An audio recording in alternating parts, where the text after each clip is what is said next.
That could take about 3 hours. That's okay. We can No, I'm joking. see what happens. Well, I mean, it's not a conventional talk show. It's a conversation. So Lovely. it's, we have two hashtags at Soulogy. One of them is I am soul, and the other one is the human is the hero. So a lot of people come out here. I mean, in the Soulogy community, even in the group, they share their journeys, their heroes' journeys. We're all heroes. Yeah, exciting. Good. They're starting to come in now. Are they? Yeah. Let me check. Yeah, they're all up. Good. So we have a new friend in the house, and in typical Soulogy style, we're just going to get to know each other spontaneously in front of all of our brothers and sisters. Welcome to the show, Nicola. Thank you. It's a pleasure. I haven't heard much about you, but I did hear that you work with children, and I don't know, the energy off the comment or the message Morgan sent me just, really kind of jumped out at me. Yeah, brilliant. When I was guided to work more with children, I mean, I do a lot with adults as well, but when I was guided to work with the children, it was incredibly exciting because, our motto is the children are our future. And there was never a truer word said, because they are so important, and they're a whole different breed of human being that are being born now. And so preparing them for the future is preparing the future of this world. So that was very exciting for me to learn, unfold, roll the work out. It's been a slow process, but I had to wait for guidance that the world was ready. Really? And it sure is now. So is your story, is it like a lot of these women that you've been, in so many words, downloading information for years and years and years that was not the kind of information that you want to go talk about? And as the years went by, you started to make connections, particularly to sisters, and realized that you weren't the only crazy one. And I guess it sounds like you're at the point now where, if I'm right about all that, that you're aligning your passion and your mission, purpose, converging everything into one through your work. And it's interesting you say that, Todd, because when I'm teaching more so adults than the children, I say to them, whatever you're learning, whatever you're developing spiritually, consciously, through consciousness, whatever people want to label it, I say to them, there's no point just learning it. You've got to integrate it into your everyday life. Spirituality and life need to go together. And now what I struggle to do is integrate life into my spirituality, because the roles are reversed so much that, doing normal things is quite a task for me now, because I kind of moved out of thinking and into just that being mode. And then when I have to think, it really hurts. But the journey's been quite remarkable. And yes, the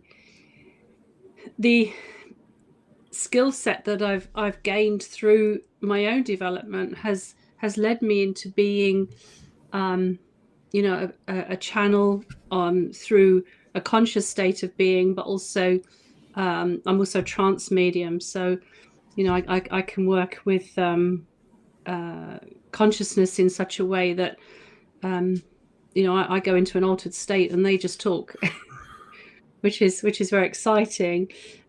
But I've been really lucky, Todd, because I've had some amazing human teachers, and and not just here in the UK, but in the States and Mexico and various other places. And then I've had some incredible teachers in consciousness as well. If I was to say the one thing I've learned to do, which is the biggest, and that is to trust. To really trust in, what I'm receiving, what I'm hearing, what I'm feeling, the guidance, the opportunities. It's trusting and knowing that is key to being the best version of myself that I can.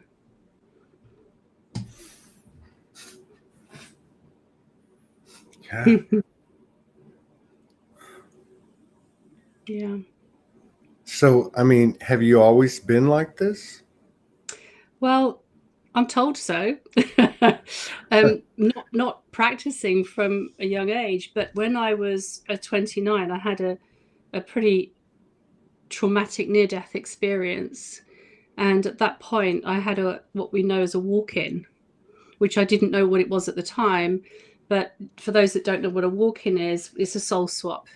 Some people have a soul contract for a single soul for a lifetime. Some have multiple.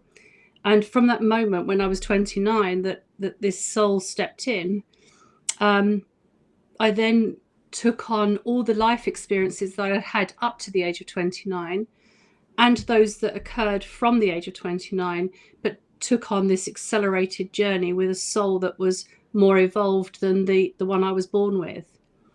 And in that process of unfoldment, everything I knew up to the age of 29 became my life experiences, and then they became my spiritual experiences, which was a very fast, accelerated journey. But like consciousness would tell you, I don't do things by half.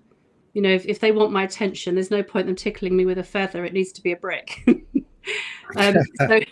So the journey needed to be fast, and fast it was. And I still don't think my feet touch the ground today. So you said that once the walk-in came in, it inverted, it reversed, and you went into a fast track mode of physically experiencing something to get the spiritual expansion, something like that.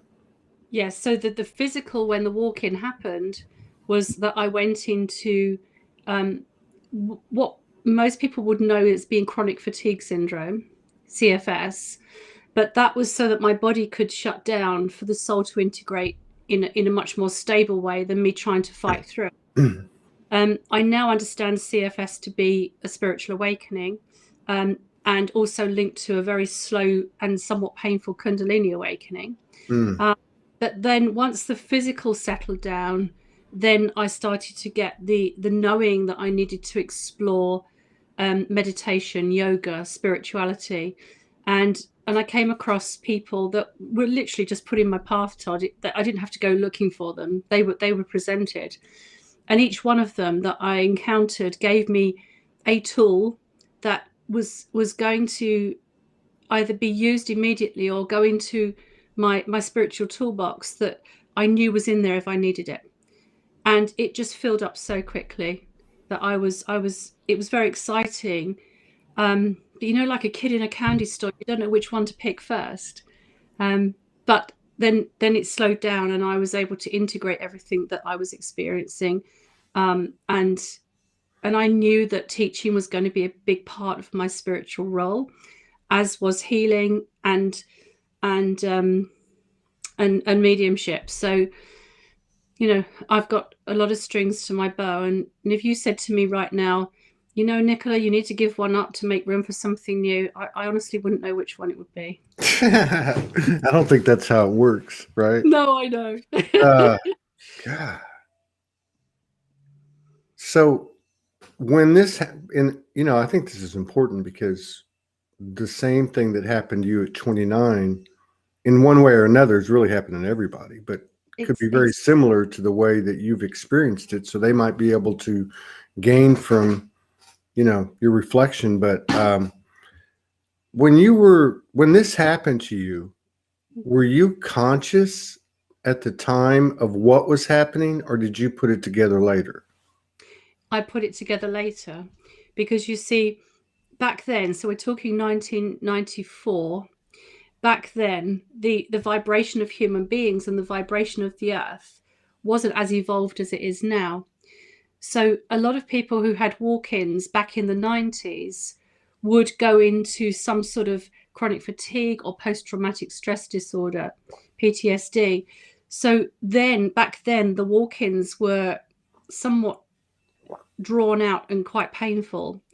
But now what we're finding is a lot of the walk-ins now can happen during sleep time, and the integration of the new soul is practically instant, because the vibrations, the frequencies of earth are so different now. So people are ready, and we're having mass walk-ins. We had a mass walk-in last March, and we're having one now. This March 2021? No, March 2020. March 2012. We're like right when COVID came. Ironically, yeah. Exactly. So there was a mass walk-in then, and there was obviously a mass walk-out, because a lot of people sadly were passing on. But what I was told through guidance was that in January 2020, every single human being on the planet were given the opportunity to rewrite the end of their blueprint. Far out. Yeah. A lot of us, carried on as we were. A lot of people decided that they didn't want to experience life as it is, or maybe the soul wasn't ready to go forward in the accelerated rate that we're going to need to do in the coming years. So a lot of people checked out of the planet, really. For however they went, they decided to go. It lifted the vibration of the planet considerably. And now we're going through another mass walk-in, so that we can really accelerate this process forward now that the earth needs very quickly. Yeah, 12 minutes and 22 seconds into it, and that's a lot of information. This is great. So in January of 2020, Yes, everyone was asked, and this fits the same intel that some other people that come on the show talk about. So everybody was asked, do you want to change the end of the story? And we said yes. Many people left, and it looks like probably many more will. But is it because of the energy or the level of change that's a result of that decision, and maybe let's just say the chaos or the type of energy field that it creates before it births? Is that why the people left, because it would make it more intense at the human level? Yeah. You see, we need the vibration of earth needs to rise very quickly. And we know it's been rising for many years, but we need to get to a critical mass of human beings that are not only awakened, but are aware.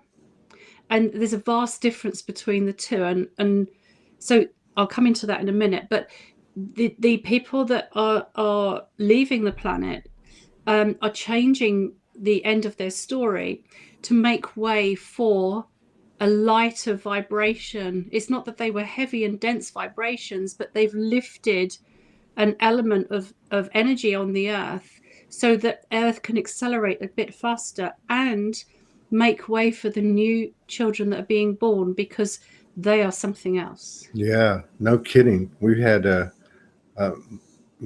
we have Mary Rodwell comes on about every 6 or 8 weeks.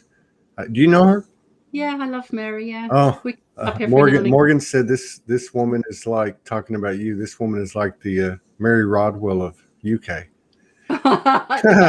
But oh my God, I lost my train of thought. What were you just talking about? Oh, let me tell you about this difference between awake and aware. Can I? Yes, that caught my attention. But you were just talking.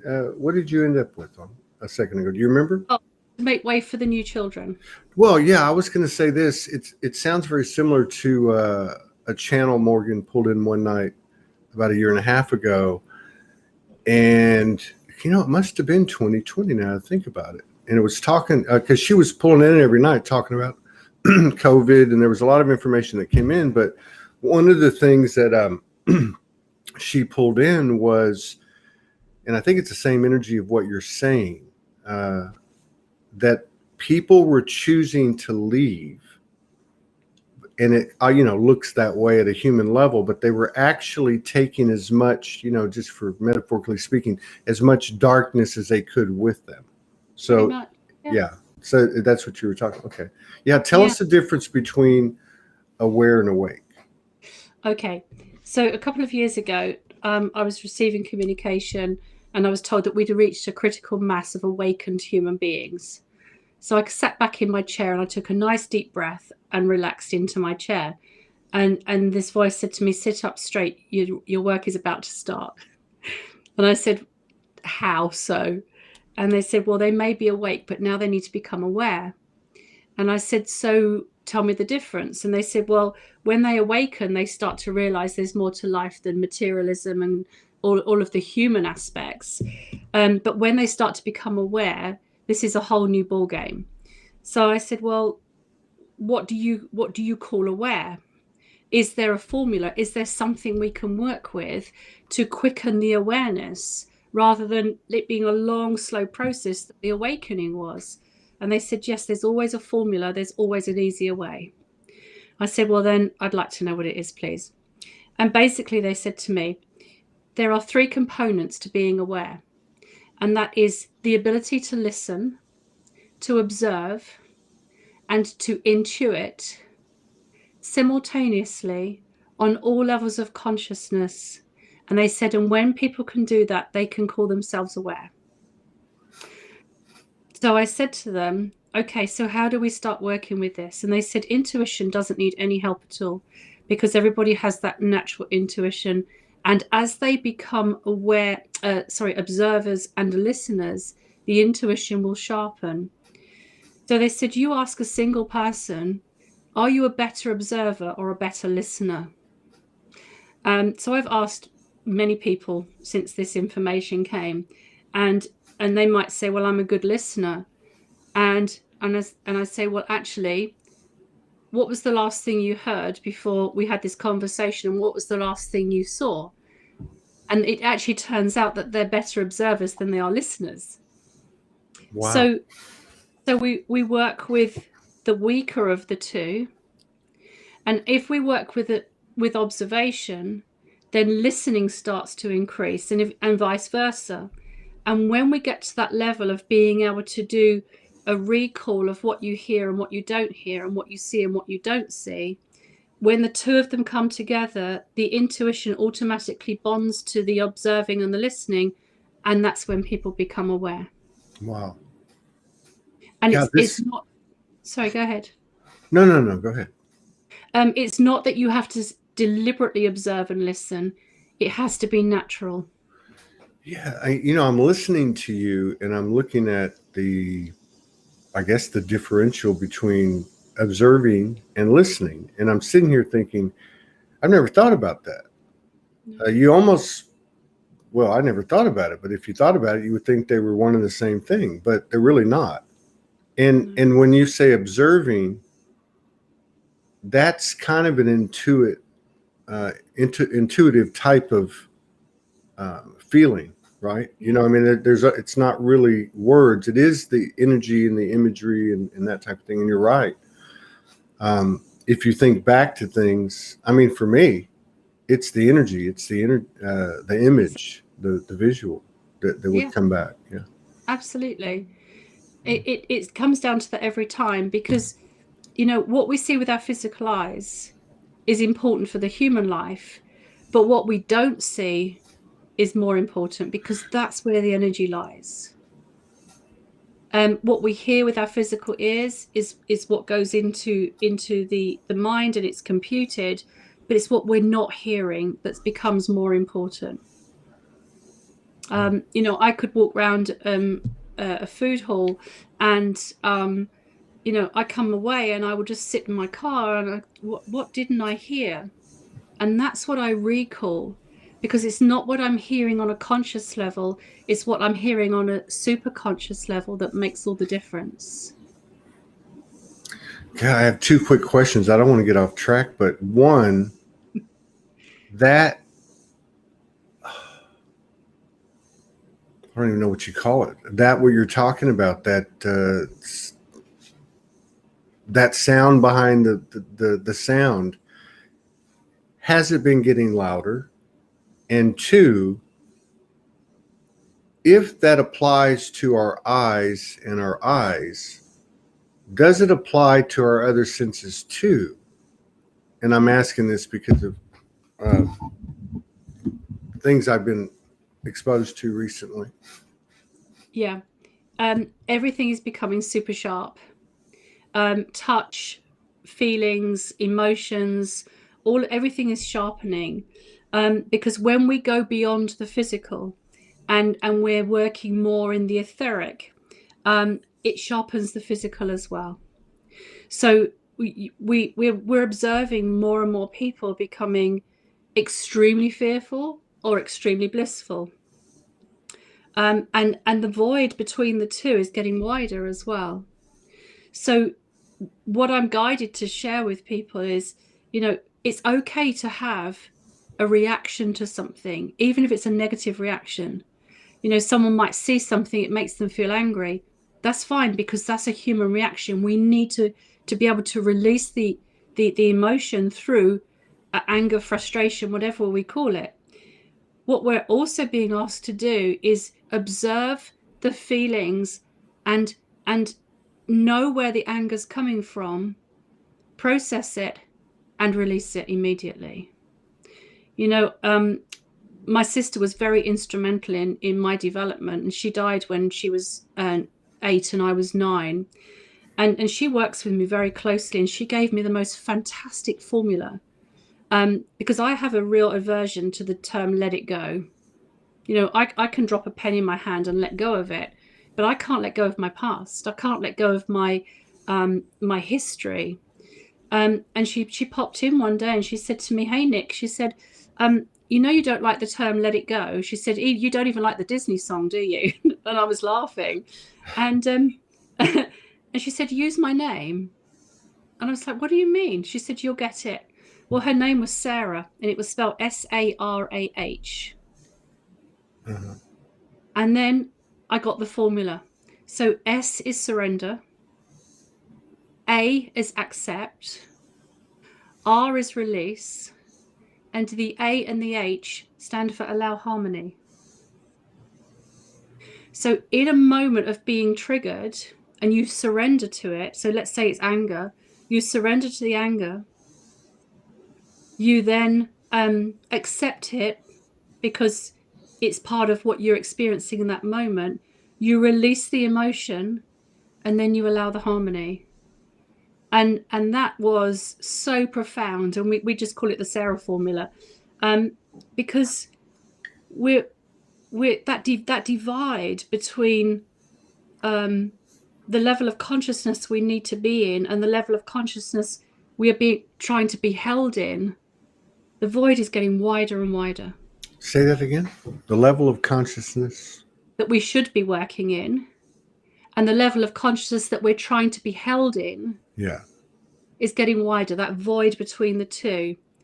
And I just keep getting message after message after message. Hold your own counsel. Yeah. There's something about God. I mean, first of all, there's something about how fast it's moving, and I want to go back to that later. But there's something about things have changed really fast this year. Like last year, there was a certain type of solitude. Let's just say a lot of the world went into solitude and self-introspection. This year, it's like deep dives. Like people are scattering, and people are in solitude. They're in that universal isolation, and there's some. It feels like, I don't know what you think, but I mean, because you're very engaged in this and for a long time, but it certainly feels that way. Like there's a lot of people doing the work, And it's almost like, yeah, I don't even really want to say it this way, but almost like the final cleanse or something. I don't know. It's just really, really deep stuff. And like you said earlier, and that's a great process, the Sarah process. I think in one way or another, you know, however it works for people, the processing has gotten faster too. Yes. We don't have time to think anymore. You know, thinking is antiquated now. We need to be pure channels of trusting and knowing that what we're doing is right. Because if we stop and think about what we're receiving, what we're experiencing, we're going to miss the moment. You know, the boats are coming in really fast, and if you don't jump on the boat, it will sail off without you. Yeah. I'm also seeing a lot of divide in the spiritual communities as well, because you know, I had a conversation with someone recently, and because I wasn't voicing what she was voicing around pandemic and things like this, and I said to her, don't be under any illusion that your voice is any more powerful than my silence. Boom. Yeah. Absolutely. Absolutely, because I hold a space of peace in my silence. And if the warriors want to go out there and voice what they feel they need to voice for everybody else, that's fine. I'm not disagreeing with them. I'm just holding that space of peace so that it's like holding a rope for somebody who's either climbing up a mountain or climbing down a mountain. And by holding that rope, I'm keeping them safe. And that for me is, if as powerful, is if not more powerful than people out there voicing what they need to say. We all have a role to play, but the divide that's happening in the spiritual communities is like, I use the word darkness very loosely, because we have to start embracing the darkness, because the energy within it is now dissolving. But if a darkness could come between fractions of spirituality, that's what I'm seeing right now. Yeah. And you're right about the importance and the power of what you do. And I have a feeling, I know many, I don't know how many, but there's particularly women like you all over this world that are a very, very silent, powerful minority, if not an energetic majority. And it looks like they're starting to come out. But in fact, I would think it's more powerful because your focus is your own field versus scattering in any of it, losing any of it, because your stability in the field, and you and those like you understand that, is more important and more powerful than a scattered energy. Absolutely. Yeah. You know, we're trying to create a unified field. You know, if these bombs keep going off in the field and creating a disruption, we've got to hold it even tighter. You know, and it is held. It is held rock solid. You know, and every bomb that hits that wall is practically ricocheting off right now, because, you know, as we move through the next 13,000 years of the divine feminine energy, and you know, and what the divine masculine did was pave the way for us to show what peace is. And I'm not just talking about male and female, because, you know, if every male on the earth has that divine feminine in him. So coming together and bringing the power of that unity in bringing the masculine and the feminine into pure balance and creating the androgyny, that's where the field will become as strong as it can be, and that's what will take us into unity. Wow. So many of the children are androgynous. You know, female body, male body, it's irrelevant. They are neutral in their being.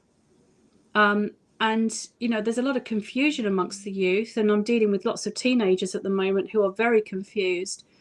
But that androgynous zone where you bring the divine masculine and the divine feminine into one, that's where the unity, the bond, is going to create that unified field in its entirety.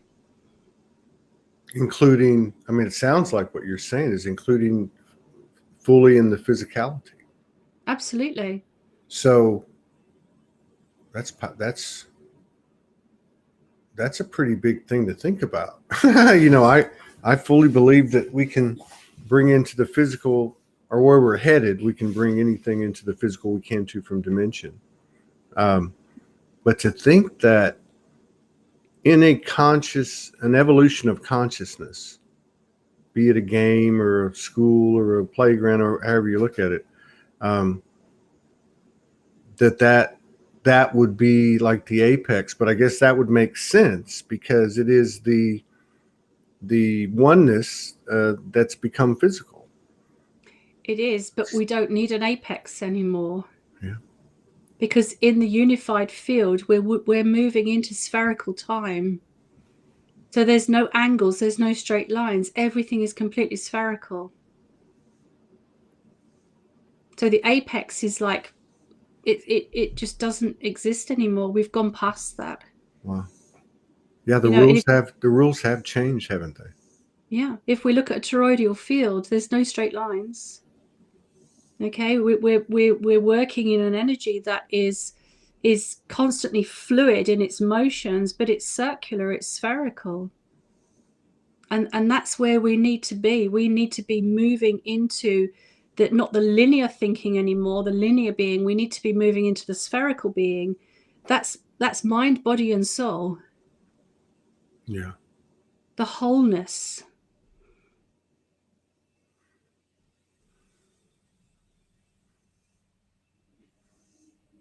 Did you mention, excuse me, you mentioned at 29, which I guess was what, about 10 years ago? Oh, of course. I just, but a lot of people that come on the show, if we get into that discussion, had some, you know, serious wake up calls, sometimes through physical illness or an accident or just other, you know, traumatic things. And you mentioned that you went through something. You don't need to talk about it, but I was just curious how you approach that and how you alchemize that, because I know you did. But maybe again in an effort to maybe spread some code through your personal experience for those who are just waking up now. Yeah. Well, when I had the walk-in, I was having a very simple procedure done on a knee that was very painful, and I ended up with blood clots on my lungs. So my whole breath of life was taken away. And in that moment of not being able to breathe, you know, if we know that if we hold our breath, we can work with many different energies. You know, we can work with the Kundalini, all sorts. But in that moment of losing my breath, the soul left and the next one came in. Now I went into PTSD after that, and I was going through a lot of therapy to be able to come to terms with nearly dying on a human level. And it was while I was having this therapy that this therapist was saying to me, you need to relive that moment. You need to go back to that moment and accept it for what it was. And as I'm going back in the memories that were really suppressed, I had this massive realization because we had I had this vision of watching myself laying in the hospital bed, and they were trying to sit me up to x-ray my lungs, but I was just like a rag doll. And at this point, I was standing by the window watching myself. And as soon as I had that realization, the PTSD started to go away. So when I began to see more behind that vision, and I realized that it was something pretty more profound than just blood clots on my lungs. I then went into this slumber, which was the chronic fatigue. And I became completely incapacitated in such a way I couldn't get out of bed. But I now know that the chronic fatigue is a slowing down of the humanness in order for the soul at the time to integrate without any obstruction. So it's like a death and a rebirth without dying. Yeah, it sounds like the same kind of situation with the earth as a whole, and all of us Absolutely. standing on it, and the Yes. energy trying to come in as fast as it can, and Yeah. with as much ease and grace as possible. Yeah. You know, the guardian of this earth, Mother Earth, you know, she's been in chronic fatigue for a long time. But you know, there's a lot we can do, and now I realize that chronic fatigue is simply the slumber before the awakening. Mm. And I've worked with many people with chronic fatigue, and they don't have these symptoms anymore, but they're now on very fast accelerated spiritual journeys. How how long do you think? Excuse me. How long do you think? I mean, you work with a lot of people. I would imagine you see a lot of transformation and change in things, and you're just exposed to it. How long do you think it'll be before we start to see everyday miracles? I guess, extraordinary people with abilities that 10 years ago were outlandish, or you know what I mean? Yeah, we're already seeing them, Todd. Yeah. It's just that people's eyes aren't open to see them. That they're happening every single day. We're already in that mode of miracles. You know, it could be the smallest, it could be the biggest. You know, the work I do with the children, you may well call a miracle, but actually it's becoming natural. So these transformations that are happening, it's simply that the people are now starting to realize that they can live it rather than exist. You know, when the ego was created 13,000 years ago, when Earth fell into what we perceive to be the darkness, the ego was created as a navigational tool and a survival tool. You know, and what people did was they realized that this ego was something that they could very much rely on, gave all their power to it, like you would to somebody who would care for you. And then the ego grew and grew and basically became the master of man and woman. So if we look at now, as the ego starts to dissipate more and people start to take their power back, that's when you start to see the miracles. You know, I was given some beautiful work at the beginning of this year on how to bring the ego in line with the spirit and it go back to being the navigator for the spirit. And it is so simple, this work, but it is incredibly life-changing. Okay, so wait, let me take that in. So a process that, because I totally get the ego situation, Yeah. like as a metaphor. It's okay to be in the car, but sit over here, you're not driving. But you actually are talking about, I think if I heard you right, a process that takes you, I guess, back to an integrated point where the ego continues to be the navigator, but with a different outcome. That's very interesting. Can you talk Well, about that? yeah, of course. So we've got ego is works on triggers and negative emotions. Oh, I'm just going to throw one thing in here. Have you ever looked up the dictionary meaning of the word care? No. Do it. It's nothing that we think it means. Care? Care. Yeah. When I say I care about you, if you look up the word care, it's a negative word. I have to look at this. I Go can't. look. I can't wait. I have to look at this. Care definition. All right. Let's see.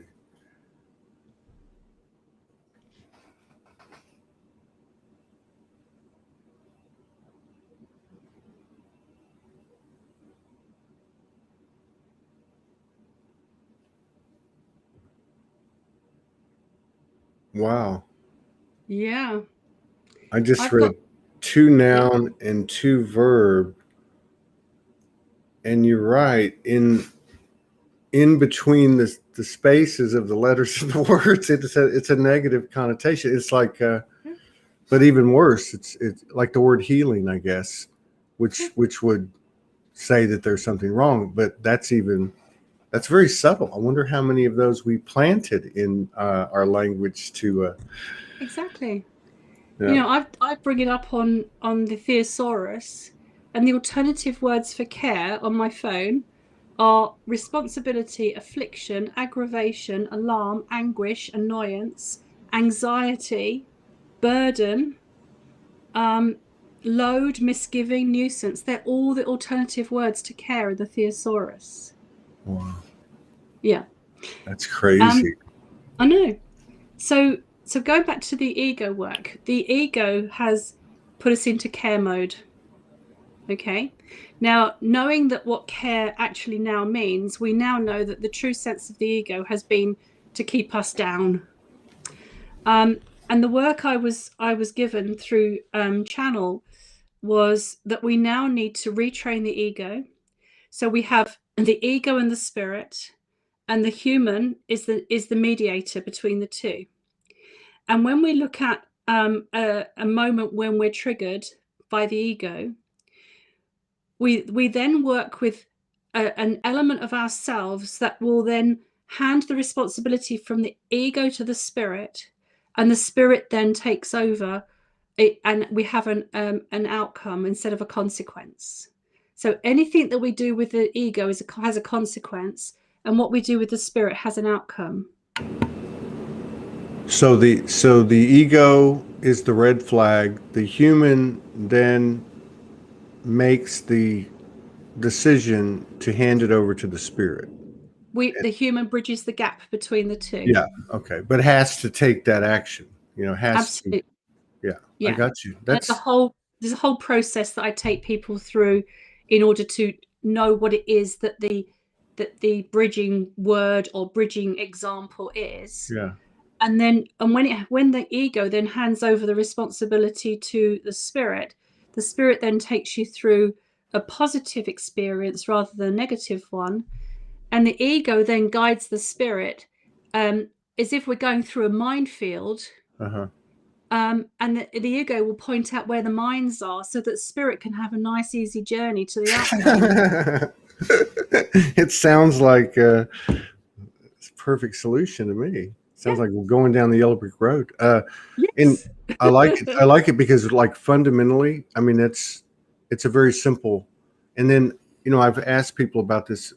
It's not a coincidence. The last 2 or 3 weeks, a little bit, because as we're all doing the work that we're doing, I kind of got to this point where there's like these two voices out of the many voices, but these two voices. One is like the human, Yeah. and one is what you're calling spirit, or soul, or higher self. Yeah. But I knew the ego was there, but I wasn't involving it. But now that you've explained it the way you've explained it, those triggers and those uncomfortable feelings or whatever, they're a red flag, I guess, is what you're saying. And you can look at them a lot different that way. We can transform them into a green flag. Yeah, it's almost like taking the personal out of it, like to yourself and other people, and looking at it more as a process, Yeah. as the And higher conscious beings that I got it now. What did you say? Aware and awake. Okay. yes, So exactly. it's one thing to be aware. It's another thing to apply it. That's awake. Absolutely. Okay. Well, no, awake is when you realize you have an ego. Aware is when the spirit's working with you. Okay. I had it backwards. Yeah, I get that. That's a good example too, isn't it? Because it's Yeah. really, now, if I look at that, what's the one thing that's kind of left out is emotion. But Yes. but many people have talked to, and they write about it all the time. I got triggered. Thank you. That type of thing. Mhm. So it comes up You'll have to consider the emotions. You said this already, though, didn't you? You said if you need to get upset and let it flow through you. And then the human says, okay, let's hand this over to the, because in that conversation in our head, that's what I came to. It's just like, okay, wait, this is Todd. Todd's always been here, but there's this other one. And so that's the conversation. And you're right. There's a kind of a shift, I guess. Yeah. A big difference. Those conversations in your head is if you're having let's just say, you know, I get asked to come and have a chat with you, and I'm not sure if it's the right thing to do. And if I was to ask my higher self, you know, is this the right thing for me to do? My higher self would immediately go yes, no, or not answer me because I need to make that decision myself. But if my ego was to respond, it would come back with what if.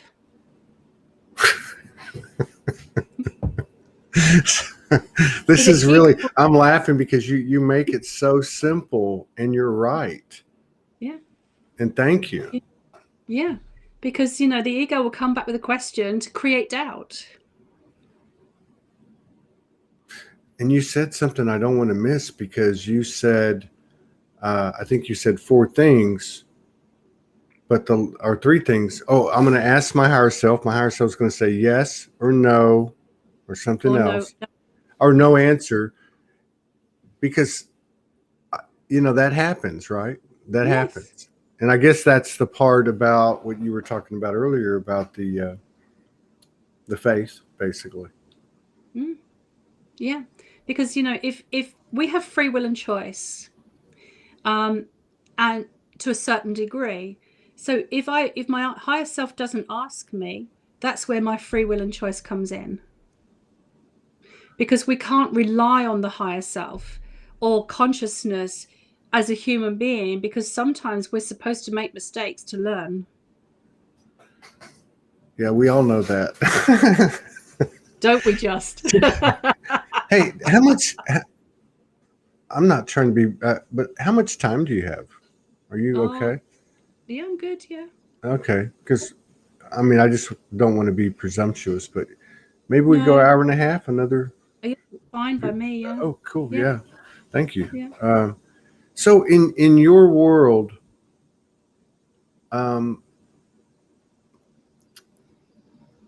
does your higher self come in more, or do you seek it more? In other words, do you take a question to it or pull it in front of you, or does it tend to come in more?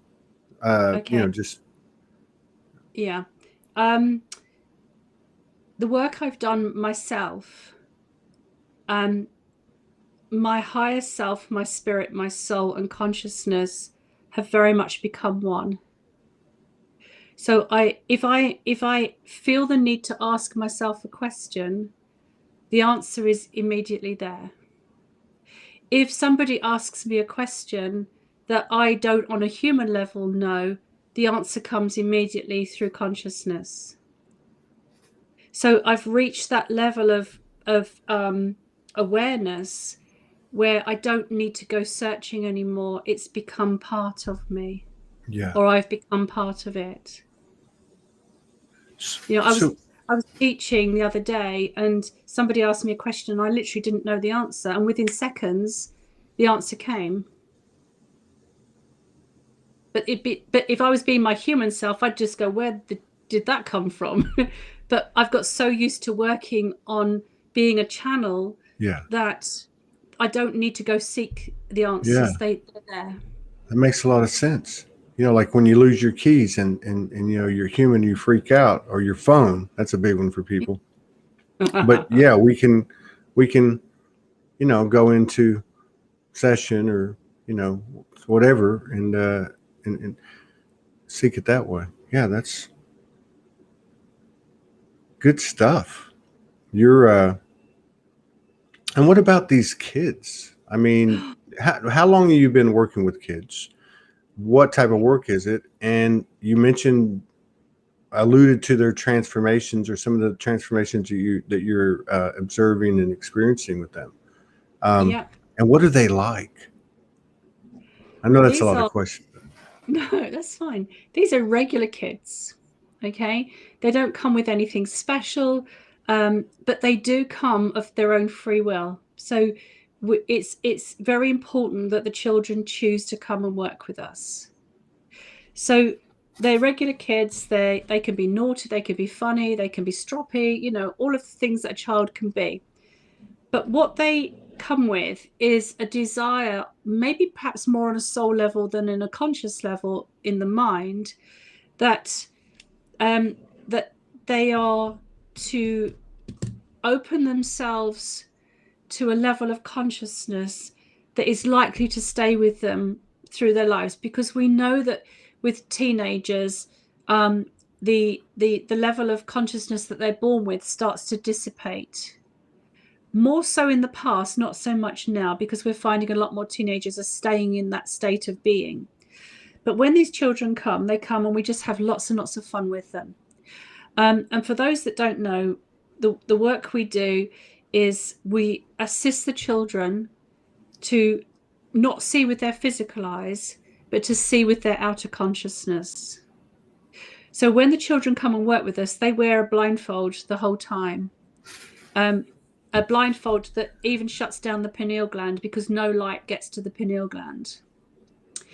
And so we get them to go through an exercise to make sure they're in full expansion of their field. And then we play with them. We play with colors and shapes and words, and then eventually what happens is they start to see, if we say with their spirit, because that's the easiest way for people to understand it, but it's as if their spirit's sort of standing by their shoulder, and they just start to read. They see colors, shapes, pictures, images. They read books, and then they go on to play games and ride bicycles, all completely blindfolded. Okay. We got to talk about this, but I had a question. I want to go back. We've got to talk about this. This is fascinating. I'm ready to go put a blindfold on. This is amazing. Oh, it's not easy for adults. It's not, here we go.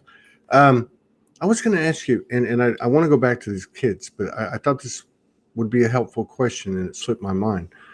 When you were talking about the makeup, your journey, and like where you've, embodied everything into one voice. Yeah. Are there, and again, this is to help me, to help other people, hopefully, that's my intention. Since you've reached that level, are there times that you have to separate the voices? Are there times when you say, higher self, step over here, I want to talk to you? No. Okay. I was just curious. Okay. No, because what I did right from the very start, when I knew that I was going to be in service to consciousness, I set my boundaries with them.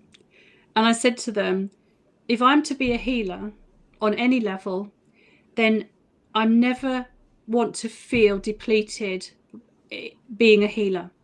And if I'm going to be a channel, I never want to be a channel under any circumstances in a constant way that it interferes with my human life. And if I'm going to place myself in service with you, you need to respect my boundaries.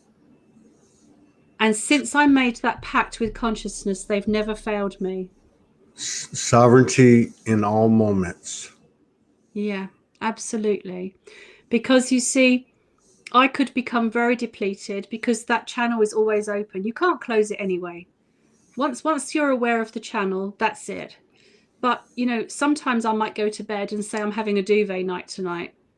And that means I'm staying in my body, I'm sleeping all the way through the night, and I need to recharge my physical. And consciousness, universe, whatever you want to call it, honor my request. So if I'm out and about and I'm just going, doing some normal human stuff, I might see energy, I might experience and feel it, but that's my choice whether I engage with it. Yes, I got you. You're the traffic cop of the channel that's always open. Yeah, Pretty much, yeah. Oh my gosh. So the children, okay, first of all, it's mind-blowing what you're talking about. It's Yeah. mind-blowing. I mean, I could talk to you for hours. I would love to talk to you for hours about the evolution of it and everything.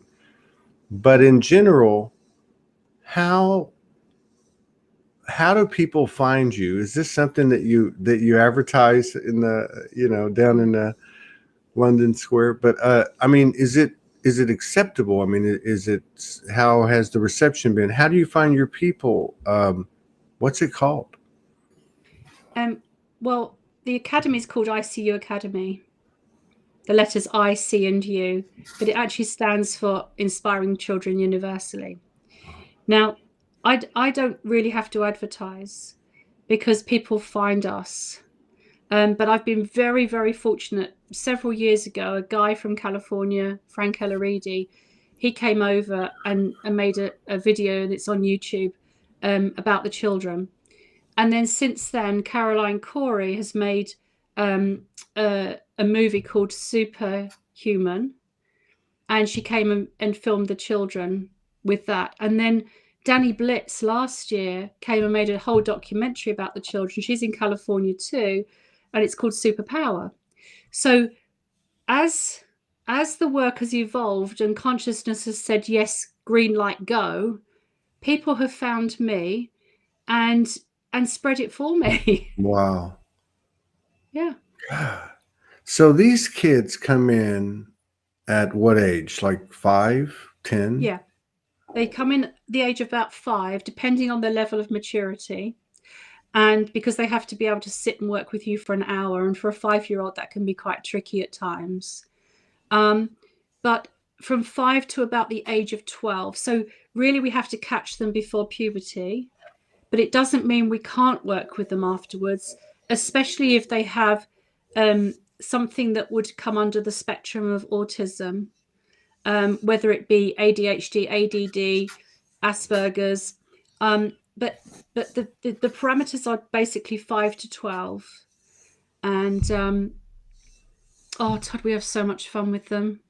So much fun. It sounds fascinating. It sounds like like a Peter Pan or Narnia type of Yeah. atmosphere. Yeah, this is, I mean, so these kids come to your, I guess it's like a school or a class, right? Well, And we all the teachers work at home. really, We work from our own places. It's not actually a building that they come to. But we have to work with the children one-on-one, because children are naturally competitive.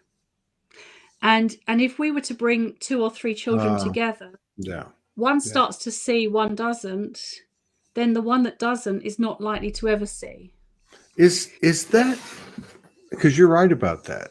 You're right about that. Is that a natural characteristic of the soul, or is that the early evidence of programming, competition? Yeah. If all souls are born pure, all souls are born with a journey that they're going to take. And in fact, in the ego work, when I run that workshop, we go back to the source of the trigger. And that's normally by somebody that planted it in early years. So if you're afraid of spiders, you weren't born like that. Yeah. You learned to become afraid of spiders. God. So talking to you is like talking to the Akashic record, because I'm talking to you and all this stuff's being revealed to me. I'm thinking about 5 years old. I guess the most embarrassing moment I ever had or something. The imprint just came back through. Thank you. Yeah. But you owned it. So if we go back to the source of the trigger, the trauma, and release it, if you were to fall over and scrape your knee and there was grit in your knee, you would never put an elastoplast over it before you cleaned it out. Right. So the traumas we have as children, elastoplasts go on, and the grit underneath the elastoplast festers all your life. Thank So God. what, That's all I said. Thank God you guys are coming forth now. yeah. Thank So what we're God. being asked to do is rip the elastoplast off as quickly as we can and clear the grit out. Yeah. And really, are we, apologize, not a lot of sleep. Um, are we moving into a reality where the when the awareness occurs, the transformation is done? Yes, but what we need to look at is how many levels of awareness we need to work with. So how many traumas do I have? How much do I need to work with to release the trauma so that I can go through the levels of awareness so that I become aware on all levels of my consciousness? Yes. It is an ensemble experience now, isn't it? You know, I'm under no illusion that there's still plenty of work for me to do as a human being. You know, I might have reached this level, but there's more levels that I can aspire to. Mm. It's never a done deal. We've always got work to do. But what I understand is when we've ripped the elastoplast off and we've pulled all the pieces of grit out, then the work we can do from then on becomes more pleasurable rather than painful. What I know you've been in this, I would think you've been around since you were in the womb or whatever, but um, what would you say to so many of us out here that even in this moment, even in the last 7 days, right, particularly the last few weeks, based on what everybody's expressing, Yeah. there's been some very intense moments. The processing is faster, but the intensity is a bit draining. Yeah. I love what you said about the boundaries with your team, with the Yeah. universe. Yeah. But what would you say to any of us? Oh my God, I'm getting some kind of validation here. So, what would you say to any of us in terms of just, trying to get through it with more ease and grace? I would say to you, find what you need to be grateful for. Yeah. It's always right in What front of our face, isn't it? Absolutely. There's too many people on this earth who are striving for what they haven't got Mm. and they're not grateful for what they have got. So for me, gratitude is the attitude. She is like Mary Rodwell. She's an OG, an original goddess. OG. God. So, how did you, where did the, oh my God, where did the idea, I already know the answer, but where did the idea come about the school, the curriculum, the courses, the whole 9 yards? Was it all downloaded directly to you? Yeah, let me explain that to you. So you've heard of Drunvalo Melchizedek, Yes. right? So I'm one of his teachers. And I was doing some work in Mexico with a big group of people, and I was drawn to the attention of a lady in Mexico who was doing a similar thing. So, very long story short, I trained in Canada with this lady to work with the children. Now, I'm not under any illusion that this is the only thing in the world that does this, because there's schools in China and Russia and India and Mexico and other places. However, I wasn't comfortable with the ethics of this particular modality, and I pulled away. And I kept getting constant information: you must train teachers, we need more teachers in the world. And because I couldn't get the blessing of the people I'd worked with, I kept saying no to the to my team. I was actually having arguments with them. um, and And in the end, I just shut them down and I said, enough. I will not have it on my conscience that I'm taking somebody else's work forward without their blessing. Leave me alone. Anyway, they did for a while, and then they started again. And I said, look, I've told you, enough is enough. And they said, yes, but you haven't asked us a question. And I said, what's your question? And they said, you haven't asked us how. Why is it that the heaviest doses of wisdom come with a big laugh, right? Exactly. So I said, in a very stroppy way, how then? And they said, get some paper and a pen. And they downloaded this particular method. And I started to try it with the children, and it worked brilliantly. And it's quicker and faster and probably a more modern way of working with the children. And so they said, and now you have it. And now you'll train teachers. And I said, yes, of course I will. So I get to work. A couple things. Yeah. I was sitting having dinner with my husband, and I said, I need a name. And he said, oh, you'll get it. And I started writing on a napkin. And that's how the name came, ICU, because ICU is like intensive care unit. Yes. And I see you. Yeah. Is I see you, like with your eyes. Yeah. I see you.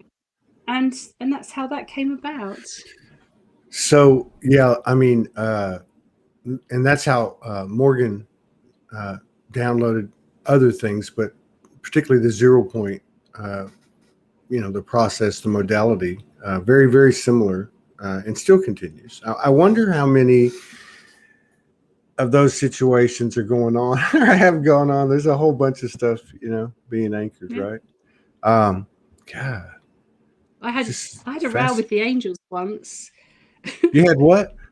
I had an argument with the angels once. Okay, this is what I was going to ask you about, and please tell this story. It's a perfect segue.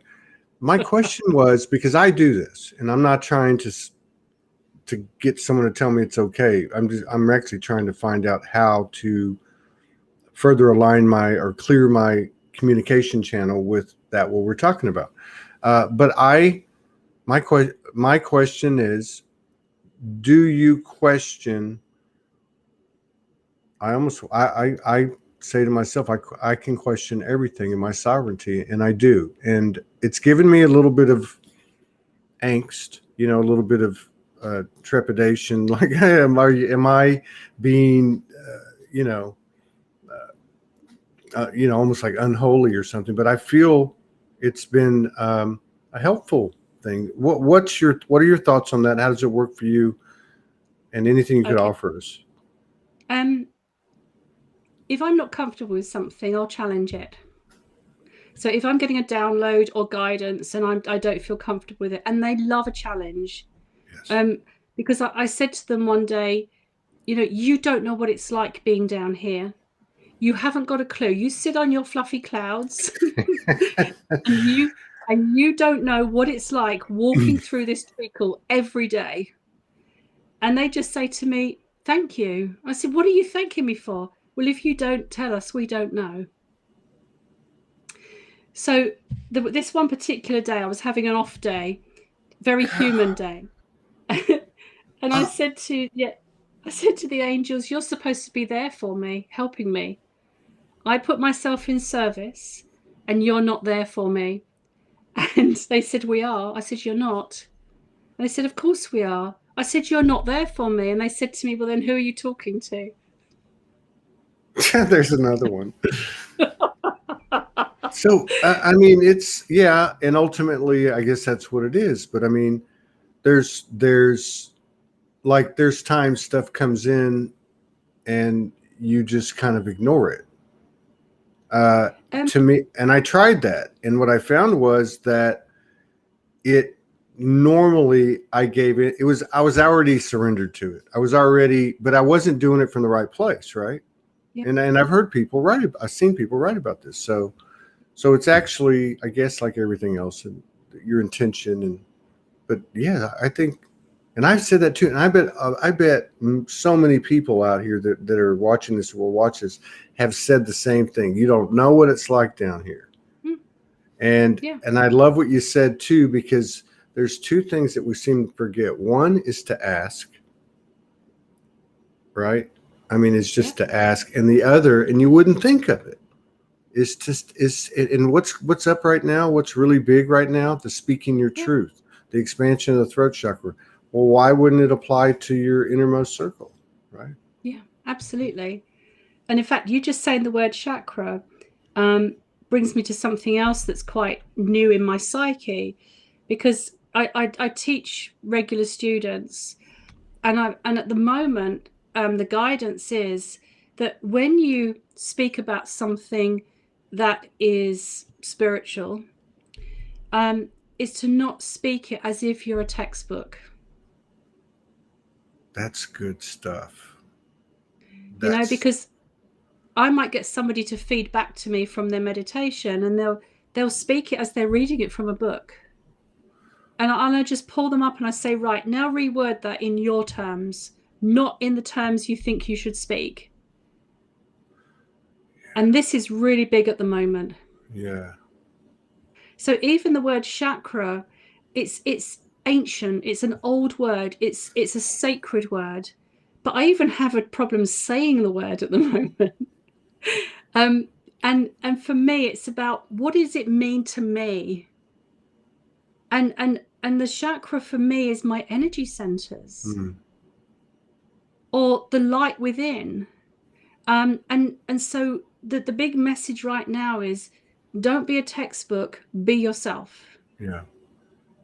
Yeah, I feel the energy of that, having been doing this for a number of years and being sensitive and curious of how things are expressed. And there has been, and it's not rocket science. I mean, there has been an evolution, as with everything else, a very fast-paced evolution and an increasing acceleration of how we express and how we communicate. Imagery and video has brought more frequencies to expressions. There's just so many, light language. I mean, there's just so many. So that's good to remember. Yeah. But I'm also very mindful that people who are just stepping out, they need to understand those terms to start with. So whatever level of development we're at, there's a place for everything. Okay. I think I know where you're going, and there's been a lot of talk about this, or what is it? Trying to work it out, right?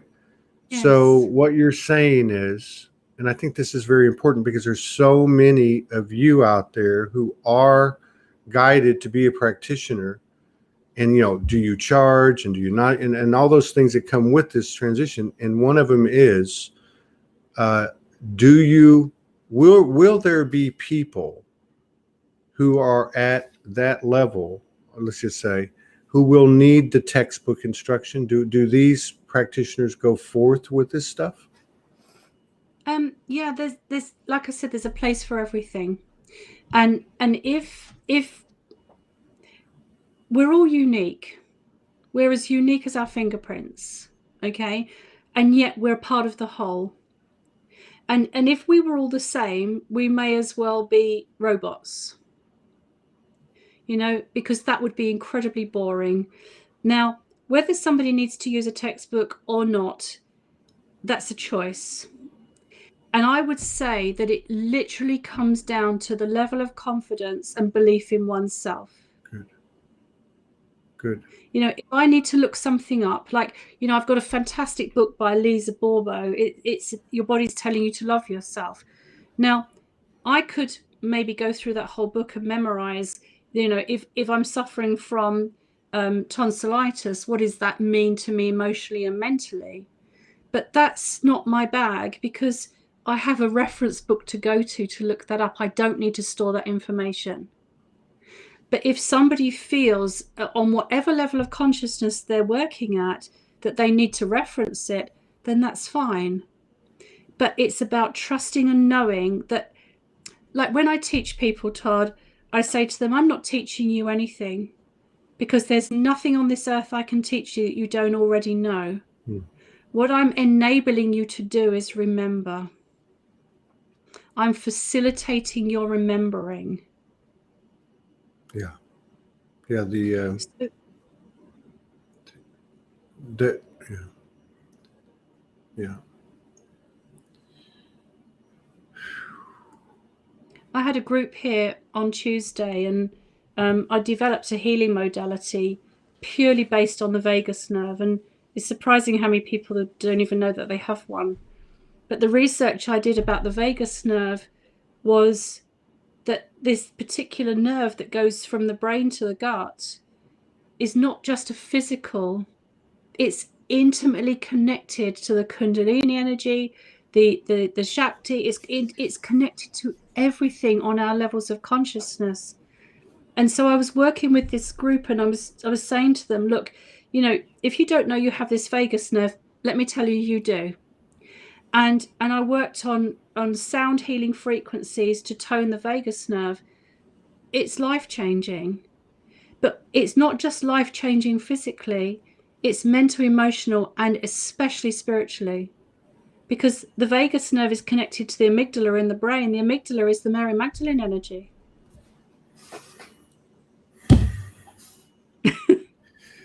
I could talk to you for hours. This is amazing. And I don't know. So you mentioned that you had a partner, and I'm not trying to be a sticky nose, but it's my curiosity's got the best of me. How does your partner feel about being with a sorceress, a white witch? He tries very hard to shut down his thoughts so I can't read them. No, I'm joking. I can relate to that. Okay, I'm serious. I won't get into it, but I can relate to it. I think you know what I mean. I tell you, my husband is an incredible human being. He doesn't understand a lot of what I do, but he affords me the time and the space to do it. And that is priceless, because knowing I have that support from somebody I love very, very much is more than I could ask. And I don't doubt there's times when he would pretty much like to have my time with him more. Yeah. But he's very graceful and affording. He knows on a conscious or an unconscious level that nothing can stop my path. And I've said to him before, if you can't cope with this lifestyle, please don't let me hold you back. But the understanding and the love that we share is on such a bigger level than a human level. There's been quite a few. There's been a lot of women, same frequencies. Yours is pretty powerful. I mean, but what I was going to say, it's interesting because in most of these cases, like I would have to say 9 out of 10, if not 9.5 out of 10, they have a partner generally for a while, who in technically their partner isn't awake, right? It doesn't spend time in Facebook Lightworker community groups and such, but that they have this, like this beautiful, symmetrical, polar fit. And what most of them have said is what you just said, in that in some innate, mostly probably unconscious way, they just energetically, almost like a guide, almost like a pillar. That's what it sounds like. If he walked into the room now, he would jokingly say to you all, "Oh, I'm much more spiritual than Nicola is. I just let her take the lime." And actually, there's a lot of truth in what he says. And it's not that he's more spiritual, it's just that he doesn't work with it, that's all.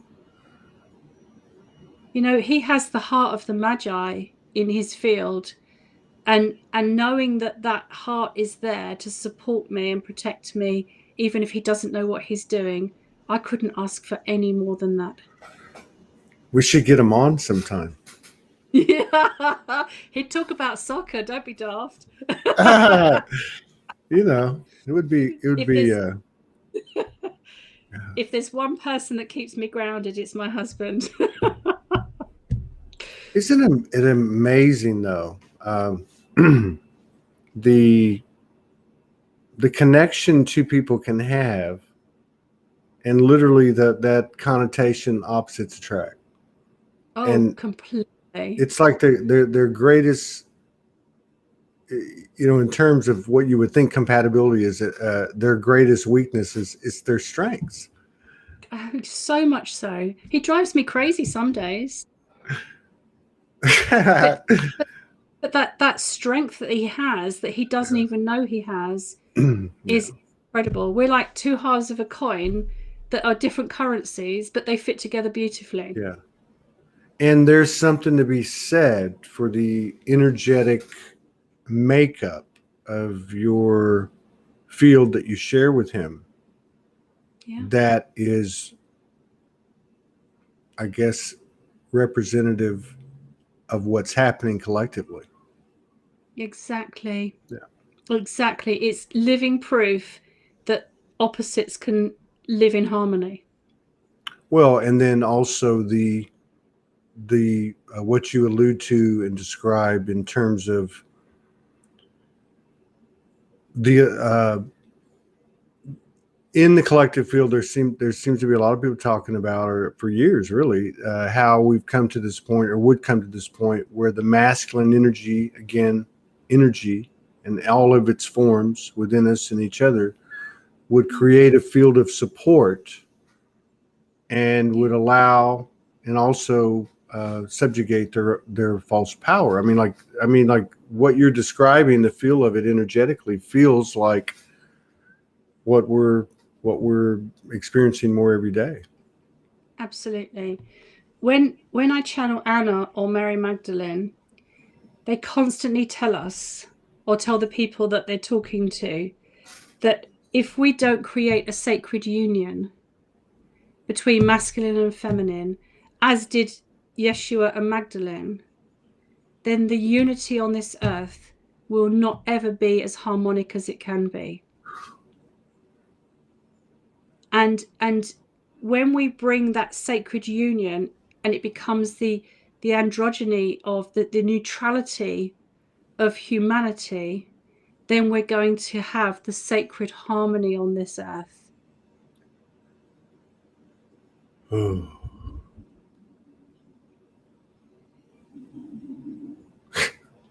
Can you hear my stomach? Oh my god!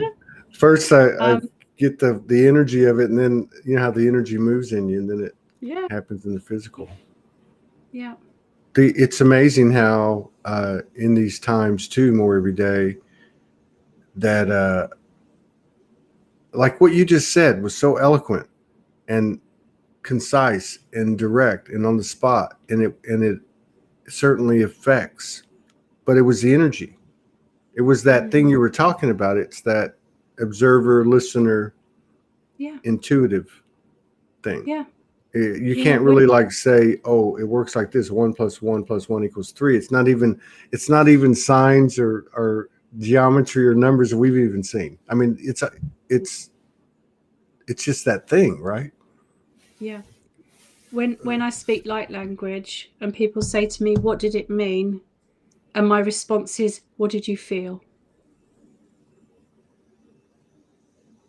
God, you're just beautiful. Oh, thank you. And I have a feeling, because I see it happening, and I'm seeing it in you. And again, there's no coincidence. It's like a book every day. Now you just turn the page and everything's connected. But I would bet that you have a certain boldness that I think we're going to be seeing more and more and more a balanced, aligned boldness from, which is primarily going to be the incarnated female because of the way it's, but I mean, it's happening. I think, if you look back a few years ago, there was a certain, when the divine feminine landed a few years ago, there was a certain militancy, you know what I mean? Like a feministic kind of hurry up, you idiots, or whatever. But there's that voice seems to be expanded. I'd love to hear what your thoughts are about your sisters, but that voice seems to be expanding and boldness seems to be attached to it. What are your thoughts? There is a boldness. There has to be, because the boldness is the strength. And when I knew I had this connection to Mary Magdalene, I started to see the light of the Magdalene codes in other females. But as I saw the codes, I saw the magi in the heart of the men, and they work in union together. And as I started to create this group, it's just gone worldwide. And it's not huge, but it's a beautiful representation of the divine feminine, the masculine, supported by the masculine. But in that group, there's a lot of bold, strong women that aren't afraid to stand up and say, this is who I am. This is what we represent, and this is who we are. And, we get some very quiet women and we get the loud ones, but we all represent the same. And that is the collective. Yeah. And you need that boldness. If we go back to, 10 AD, and you've got the masculine and the feminine going around the world, as in Jesus, Mary Magdalene, and all of those archetypes, they were extremely bold because they had to get a message across that the world didn't want to hear. And we've come full cycle. We're back to where we started, but we're in a whole different era where we've got much more access to the world without having to walk on foot from one place to another, because we can just push a switch and reach as many people as we like. True. But it's those who are ready to hear and those who are ready to be heard, in as much that, I have a voice and I'm willing to use it. Who's willing to listen?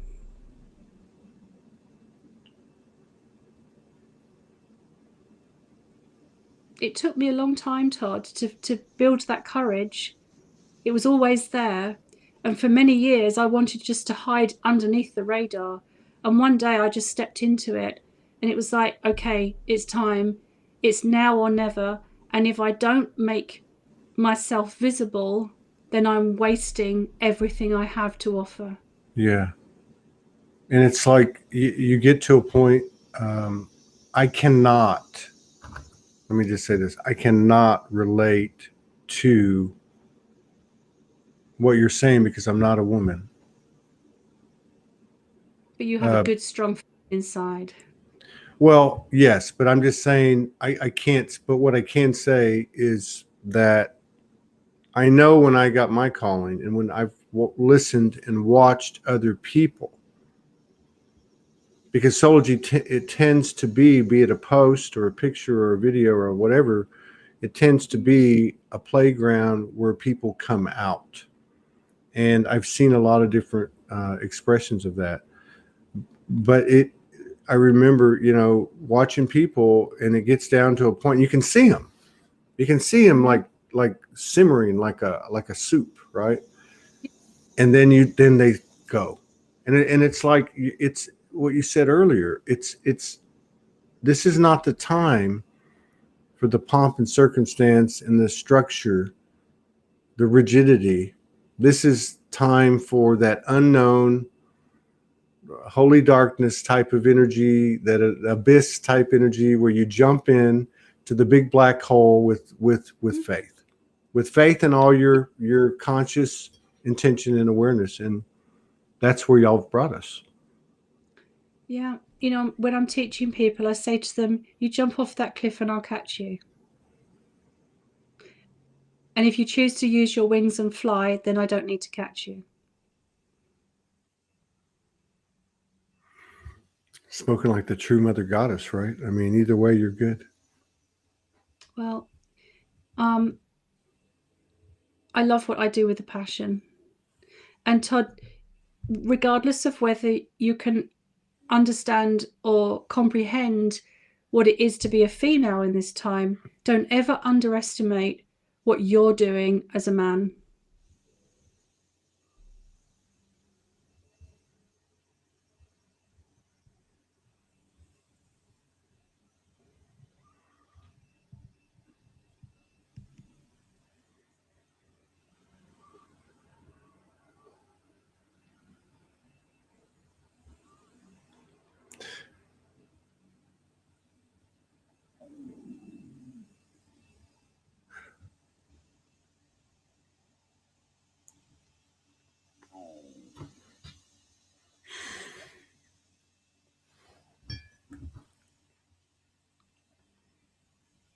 You're an inspirer, you're a dot connector, and you're playing out your role as perfect as you possibly can. Don't ever underestimate it.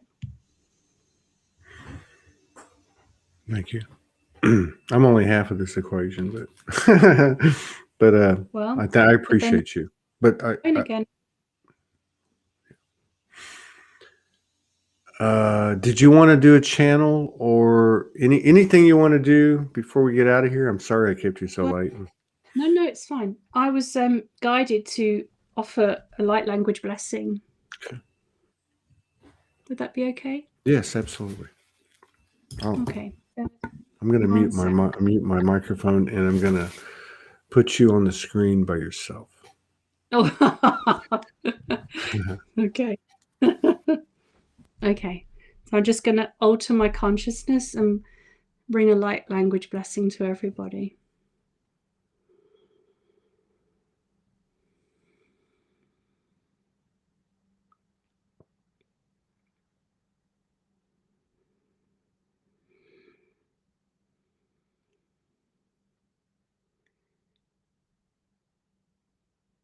Sontiara hindrabiari, melidari kari kastari tari bodia, minala hiara, santidara kosia briaria, lendira hindoro copiari tha, santi rakiro croistrobiara, and li cry cantari sei, tari costrobo, Marikira chianteri sipiare, Antorico puanariari curaria, Haricros ria tiralmira, Tani kral crur por rianare, Andare kindresuro, Panticrai hontos satararia, Tandiro contaripiai, Anticrai curcus rotara, Tar sentirà pori do contiatasita peticare cordodoria. Asara coriara dem beritara so conto stahia.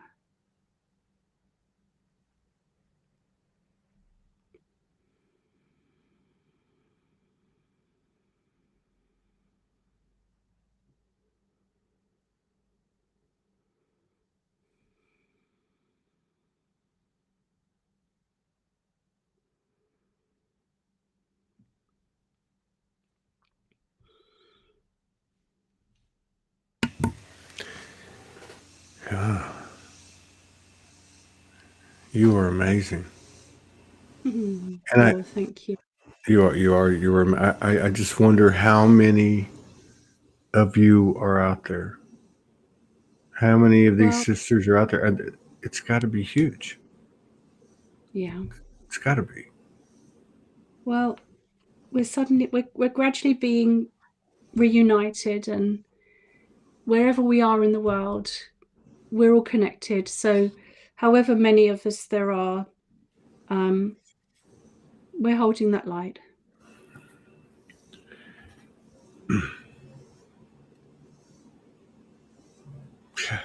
Do you do many live video, many things like this? No. Would you like to play again sometime? Oh, I'd love to, Todd. I'd love to. Maybe in I don't know, maybe 4 weeks out. Yeah. I think the Yeah, you people. just let I me think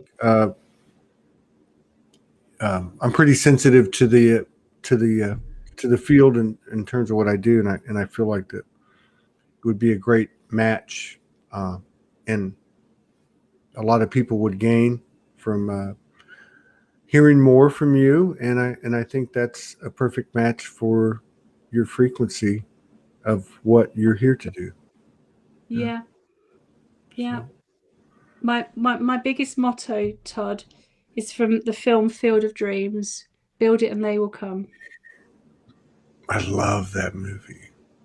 Yeah, me too. I love that. I'm almost like start crying thinking about that movie. I love that movie. I Yeah. just, yeah. Yes, I love that saying too. And it's, that's one of the reasons I was asking you the question about the practitioners and how to approach it. But that's it. That's like what you were saying is if you do it, something's going to come. Like, Of so course. you better, I mean, that's what I was trying to say is that you can either sit here and hold it, the information, or you can, because either way, it's not going to be perfect. You know what I mean? And I think that's what it gets down to. So thank you so much. You've totally discombobulated me. I've got to go to the post office and pick up a package, and I don't know if I can drive. You're such a beautiful sister and a guide, amazing, humble, and I love the collaboration, and I'm humbled and honored to be here with you. And thank you for what you're doing, and thank all those like you. And let's get some more on here, and let's see if we can get Nicola back on here in about 4 weeks. Well, that would be amazing. But can I just say a big thank you to Morgan for reaching out? Of course. Because she reached out and there was that opportunity. So thank you, Morgan, very, very much from my heart. Yeah. And thank you, Todd, for everything you do, for being that platform for people like me and others to share. Well, this is why I get up every day, even when I don't want to, including today. And then I got up an hour early, and I'm freaking out because the internet's down and my phone's dead. That's what I'm getting at the post office. Morgan sent me a couple of phones, and so I'm freaking out. And look what happens. Every day is such a gift. Thank you. It's a blessing. Thank you, Todd. Wishing you and your collaborators with what you do, and your husband and all your family and everything, the very best. Yeah. And we'll reach out to you and get you back on here so people can find out more, because we need all the help we can get. Yeah. Well, we're here. You know where I am. You take care. And you. Thanks, Todd. I love you.